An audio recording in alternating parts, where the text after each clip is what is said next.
9 ай бойы білім алып, смартфон мен компьютерден бас алмаған оқушылар үшін жазғы лагердің маңызы зор.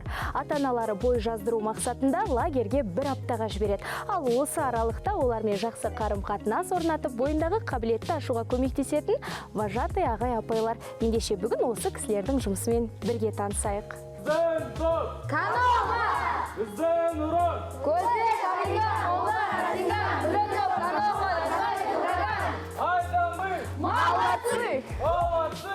Айдамы! Елімізде 10 мыңнан астам жазғы демалыс лагері бар. Біз бүгін Талғар ауданы маңында орналасқан лагерлердің біріне келдік.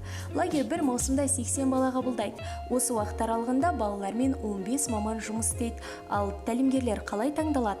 Оларға қойылатын талап қандай? Вожатыларға арналған 3 кезеңнен тұратын іріктеу жасайды. Бірінші кезең ол әңгімелесу. Екінші кезең ол болашақ вожатыларға балалармен жұмыс жасауға арналған тренинг. Және де соңғы кезең ол психологиялық тест өткізіледі. Осындай жүйе арқылы жеке тұлғаларға анализ жасап, ол тұлғалар балалармен қаншалықты деңгейде жұмыс жасай алатындығына көз жеткізетін боламыз. Біз негізі міндетті түрде педагогикалық вуздарды бітірген немесе 3-4 курс студенттерін алатын боламыз. Бөктерінде орналасқан мына лагерде балалардың уақытын тиімді өткізуіне барлық жағдай қарастырылған. Мысалы, мынадай киіз үй де бар. Балалар тынығып, домбыра тартады, есесіне әдет ғұрып, салт дәстүрімізбен етене жақындай түседі. Балалар таңертеңнен кешке дейін тәлімгерлердің бақылауында болады. Бірақ олардың жұмысы мұнымен шектелмейді. Тәлімгер балалардың бойындағы қабілетті аңғарып ашу мақсатында түрлі ойындар мен байқаулар ұйымдастырады. Жазғы лагерде балалар бір-бірімен жақсы қарым-қатынас орната алу үшін арнайы ойындар ойнатылады екен.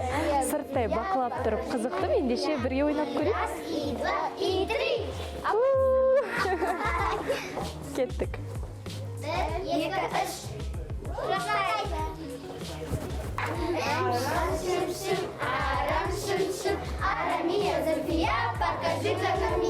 Ұйымдастырушылар әр күнді ерекше жоспарлайды. Бүгінгі күн тәртібінде балаларды сурет салу өнеріне баулыды. Бұл олардың түрлі бағытта өзін сынап, дамып жетілуіне көмектеседі. Тіпті түрлі жарыстар арқылы балалар қаржылық сауаттылықты үйренеді. Біздің лагерімізде балабакс деген ақшамыз бар. Ол ақшаны біздің балаларымыз апта бойы жүріп, өзінің өнерлерін көрсетіп, сахнада выступать етіп, осындай балабакс ақшаларын жинайтын болады. Және де Королевский ночь мерейтойы болады. Соңында олар ол жерде ойын ойнап жаратады ақшаларын. Және де бізде магазин бар. Ол жерде футболка именной логотиппен болады. Кепка, кружка, магнитиктер, арнайы суреттері болады. Сол ақшаға сатып алатын болады. Балалар бассейнге түсіп, тауға шығады. Кешке алау жағып, оны айнала отырып ән айтады. Әуе шарына отырып саяхаттайды. Ал мұның бәрі балаларға ұмытылмас естелік сыйлайды. Балаларға жасалған жағдайды көріп, өзім де балалық шаққа оралғым келіп кетті.